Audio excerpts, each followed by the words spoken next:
Selamat datang di Rangkumin Channel yang merangkum cerita, berita, dan obrolan viral dalam versi singkat, padat, dan mudah dipahami. Saya Nora. Dan saya Alex. Inilah rangkuman untuk kamu hari ini. Pernah kebayang nggak gimana sebuah citra keluarga juara yang dibangun rapi banget selama puluhan tahun bisa hancur lebur cuma dalam hitungan bulan? Itu dia. Hari ini kita akan bedah bareng sebuah materi analisis yang Anda bagikan. Ini kronologi yang komprehensif banget soal skandal yang menimpa Ridwan Kamil dan Atalia Praratya. Tepat sekali. Dan yang kita lihat di sini tuh bukan sekedar gosip biasa ya. Ini peta runtuhnya sebuah narasi. Narasi yang sangat kuat. Betul. Citra couple goals, keluarga harmonis, yang ternyata rapuh banget saat dihadapkan ke pengadilan opini publik.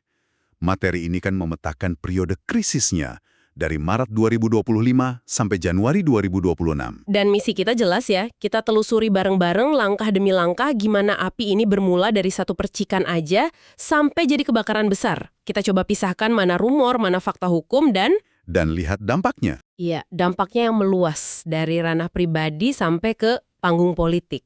Ini menarik banget karena kasus ini memaksa kita melihat reputasi di era sekarang. Ini tentang bagaimana narasi publik bisa dibentuk tapi juga bisa dihancurkan dengan cepat banget. Dan gimana jejak digital kita itu bisa jadi senjata makan tuan. Oke. Mari kita mulai dari percikan apinya. Titik awal semua ini. Oke, kita mulai dari Maret 2025. Dari semua catatan ini, semuanya berpusat pada satu nama di awal. Lisa Mariana, seorang model dan selebgram ya. Betul, dia muncul ke publik dengan klaim yang eksplosif. Dia ngaku punya anak inisial CA dari Ridwan Kamil. Dan dia nggak datang dengan tangan kosong. Dia bawa bukti. Dia menyertakan apa yang dia sebut sebagai bukti awal. Ada chat dan rekaman video call. Ini pukulan pertama yang telak banget. Betul, klaimnya sangat spesifik. Cukup untuk langsung menyita perhatian media dan publik. Nah, disinilah badai pertama mulai terbentuk. Citra family man yang solid itu mulai retak. Publik mulai bertanya-tanya kan? Pasti. Tapi kemudian, ada intervensi yang seharusnya bisa menyelesaikan segalanya. Intervensi dari sains tepatnya. Bareskrim Polri turun tangan. Kasus ini ditarik dari ranah gosip ke ranah pembuktian ilmiah. Mereka melakukan tes DNA. Langkah yang krusial. Sangat krusial. Dan hasilnya keluar 20 Agustus 2025. Hasilnya Negatif. 0% identik. Secara biologis dan hukum, nama Ridwan Kamil bersih dari tuduhan ini. Nah, ini bagian yang paling krusial dan paling aneh dari semua ini. Secara logika, kasusnya harusnya selesai di sini kan? Harusnya. Fakta ilmiahnya udah jelas. Tapi yang terjadi malah sebaliknya. Materi yang Anda bagikan ini menyebutnya counter narrative, narasi tandingan. Tunggu, saya nggak ngerti. Kalau bukti ilmiahnya sejelas itu, kenapa kasusnya nggak langsung selesai? Kenapa publik nggak percaya? Apa yang bikin narasi gosip lebih kuat dari fakta forensik? Karena kepercayaan publik itu udah terlanjur terluka. Lumpur udah dilempar dan meskipun terbukti lumpur itu palsu, nodanya tetap membekas di mata sebagian orang. Mereka pegang ada gium lama. Nggak mungkin ada asap kalau nggak ada api. Jadi meskipun tes DNA negatif, keraguan itu udah ditanam. Dan Lisa dengan cerdiknya nggak berhenti. Dia malah melempar bola api baru. Dia menyebut ada wanita lain. Tepat. Dia sebut ada wanita lain dengan inisial S. Jadi ini semacam pengalihan isu yang berhasil. Fakta DNA-nya dinegasikan, tapi dia langsung bikin misteri baru yang bikin publik terus nebak-nebak. Inisial S ini jadi bola liar. Betul. Dilempar ke kerumunan netizen yang udah siap jadi detektif. Dan di era media sosial, kerumunan itu besar dan cepat banget bertindak. Sekali keraguan ditanam, susah banget mencabutnya. Bahkan dengan bukti sekuat tes DNA sekalipun, dan netizen nggak butuh waktu lama buat nangkap bola liar itu. Sasaran pertamanya, selebgram Safa Marwa. Alasan mereka, seperti yang tertulis di sini, murni cocok logi. Sebuah metode investigasi ala netizen yang, nyambung-nyambungin titik yang sebenarnya nggak nyambung. Sama sekali. Cocok logi ini bahaya banget karena ia membangun cerita berdasarkan asumsi, bukan bukti. Dalam kasus Safa Marwah, buktinya apa coba? Dia punya hobi motor gede, sama kayak Ridwan Kamil. Terus, ada satu foto mereka berdua di acara komunitas. Udah, itu aja. Bagi netizen, dua hal itu cukup buat nyimpulin dialah simpanan yang inisialnya S. Konteks aslinya hilang total. Padahal kalau kita lihat klarifikasinya di catatan ini, kenyataannya jauh banget dari narasi itu kan? Jauh sekali. Pertemuan mereka cuma 2 kali. Satu di acara komunitas motor tahun 2021, satu lagi di kampanye partai. Komunikasi mereka pun profesional, lewat Telegram sama Line. Dan itu pun buat urusan endorse UMKM. Iya, buat endorse UMKM, jauh banget dari tuduhan liar yang beredar. Ini contoh sempurna diskoneksi total antara realitas dan persepsi publik yang dibentuk di dunia maya. Fakta menunjukkan hubungan kerja normal, sementara narasi viral menggambarkannya sebagai hubungan terlarang. Menakutkan ya? Cuma karena hobi yang sama dan satu foto, hidup seseorang bisa diobrak-abrik. Betul. Tunggu dulu, di sini ada detail yang lebih gila lagi. Jadi, di catatan Anda ini tertulis kalau Safa Marwah justru pernah diteror oleh Lisa Mariana di tahun 2021. Ini beneran plot twist. Iya, itu benar. Lisa ngirim pesan ke Safa, minta dia nyampein pesan ke Ridwan Kamil yang isinya, saya hamil anaknya. Jadi dia bukan pelaku, tapi justru korban pertama yang coba diseret ke drama ini. Persis. Ini menunjukkan betapa serampangan dan berbahayanya cocoplogi netizen. Seseorang yang posisinya korban malah dicap pelaku utama oleh pengadilan massa. Dan eskalasinya nggak berhenti di Safa Marwah. Bola liarnya terus bergulir dan kena nama baru yang lebih besar, Aura Kasih. Nah, di sini narasinya jadi lebih kompleks. Kenapa lebih kompleks? Karena ada irisan profesi dan politik. Aura Kasih kan artis terkenal, tapi juga kader partai yang sama dengan Ridwan Kamil, Golkar.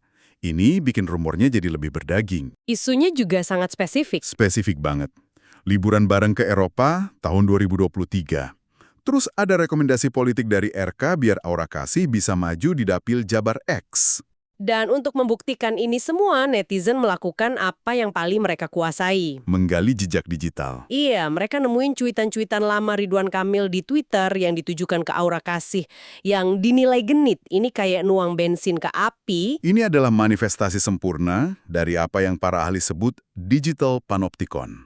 Bayangin aja kita semua hidup di dalam ruangan kaca raksasa, di mana setiap orang bisa mengawasi dan sekaligus diawasi. Semuanya terekam. Semuanya.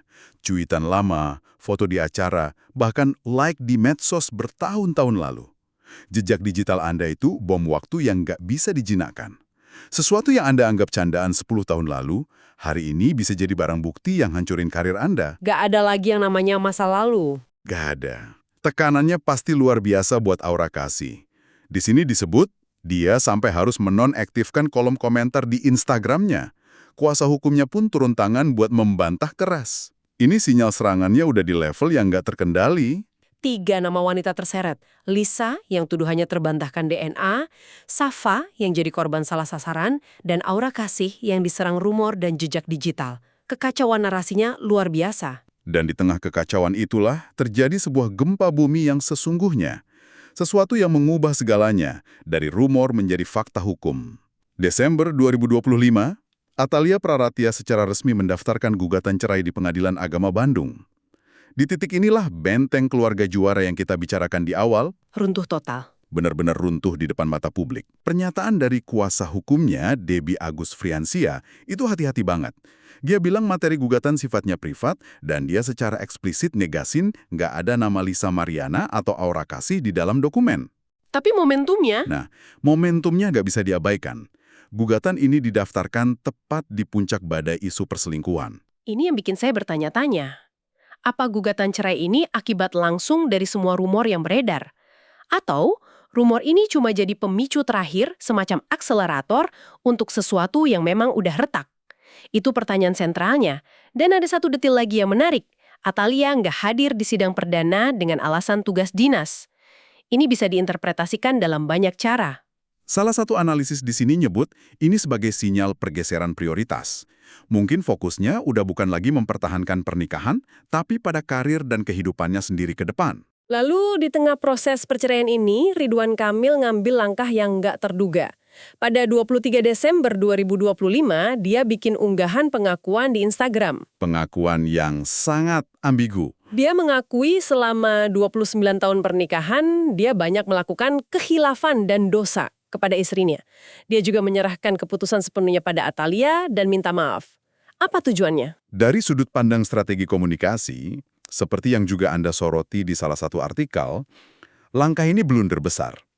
Niatnya mungkin baik, ya mungkin untuk menunjukkan penyesalan pribadi. Tapi Tapi di mata publik. di mata publik yang udah curiga, pengakuan yang sangat umum seperti khilaf dan dosa ini justru bekerja sebaliknya. Jadi alih-alih meredam, ini justru memvalidasi semua rumor.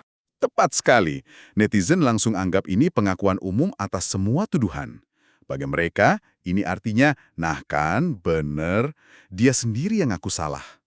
Mereka nggak peduli lagi detailnya. Apa itu soal Lisa, Safa, atau Aura. Yang mereka lihat cuma pengakuan bersalah. Iya, yang seolah-olah membenarkan narasi besar bahwa memang ada yang salah dengan pria ini. Luar biasa. Jadi pengakuan yang dimaksudkan untuk pribadi malah jadi bensin untuk api gosip publik. Dan akhirnya vonis pun jatuh pada 7 Januari 2026. Talak 1 Bain Suhro. Era keluarga juara resmi berakhir. Secara hukumnya, ada beberapa kesepakatan penting yang dicapai. Hak asuh Arkana jatuh ke tangan Ridwan Kamil, tapi Atalia tetap dapat akses penuh. Nafkah untuk Zahra juga tetap wajib. Soal harta gonogini diselesaikan internal. Setidaknya ada upaya untuk berpisah dengan cara yang dewasa ya. Betul, demi anak-anak mereka. Ada satu kutipan menarik dari kuasa hukum Wenda Alufi yang saya tandai di sini. Dia negasin, perkawinan putus karena perceraian. Tidak ada liburan ke Eropa dengan Aura Kasih, tidak ada Vespa kuning. Sebuah bantahan resmi terakhir. Rasanya seperti upaya untuk menutup babak drama publik yang udah terlanjur liar. Upaya yang mungkin udah terlambat. Karena sampai titik ini, kita bicara soal kehancuran citra dan pernikahan. Tapi materi ini menunjukkan ceritanya nggak berhenti di situ. Skandal ini ternyata membuka pintu ke masalah yang jauh lebih besar. Maksudnya? Ini bukan lagi sekedar isu moral atau rumah tangga. Bukan lagi. Skandal pribadi ini membuka celah untuk investigasi profesional. Komisi Pemberantasan Korupsi, KPK, mulai menyoroti adanya potensi kejanggalan dalam aliran dana kasus pengadaan iklan Bank BJB. Wow, dugaannya adalah kemungkinan ada aliran dana yang nggak wajar ke pihak tiap wanita yang dekat dengan Ridwan Kamil. Jadi spekulasi publik tentang Aura Kasih misalnya, sekarang menjadi relevan dalam konteks penyelidikan korupsi? Potensial ya.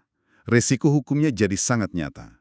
KPK menyatakan ada peluang untuk memanggil figur-figur publik yang namanya terseret jika ditemukan bukti aliran dana.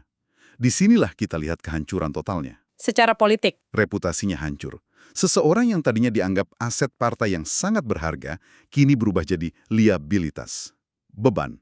Ini jadi batu sandungan raksasa buat karir politiknya di masa depan. Jadi kalau kita rangkum semua ini, kita baru aja membedah kronologi lengkap dari Maret 2025 sampai Januari 2026. Bermula dari klaim seorang wanita yang terbantahkan DNA. Lalu merembet liar karena cocokologi netizen. Salah sasaran. Puncaknya gugatan cerai, pengakuan hilaf yang jadi bumerang, dan sekarang ancaman penyelidikan KPK. Sebuah kehancuran reputasi dan pernikahan di bawah sorotan publik digital yang tanpa ampun. Ini refleksi yang keras banget buat kita semua. Sebuah pengingat bahwa narasi publik yang dibangun bertahun-tahun, citra yang dikurasi rapi, bisa runtuh dalam beberapa bulan saat ruang privat terekspos tanpa filter. Jejak digital itu abadi ya. Betul. Dan netizen telah menjadi semacam detektif kolektif yang sangat kuat. Mereka bisa bongkar kebohongan, tapi di saat yang sama juga sangat mungkin salah sasaran dan menghancurkan hidup orang yang nggak bersalah. Catatan terakhir dari sumber ini menunjukkan keduanya sepakat berpisah baik-baik demi kesehatan mental anak-anak mereka. Tapi sebuah realitas baru yang pahit telah terbentuk. Betul. Sebuah akhir dari sebuah era. Dan ini membawa kita pada pertanyaan yang lebih dalam tentang dunia informasi yang kita tinggali saat ini. Sebagai penutup dari pembahasan kita kali ini, kami tinggalkan Anda dengan satu pertanyaan untuk direnungkan. Dalam dunia di mana opini bisa dibentuk oleh jejak digital masa lalu dan cocok logi kolektif, seberapa besar sebenarnya nilai sebuah fakta yang terbukti secara ilmiah? Dan ketika kepercayaan publik sudah terkikis sedemikian dalam, apa yang dibutuhkan untuk membangunnya kembali?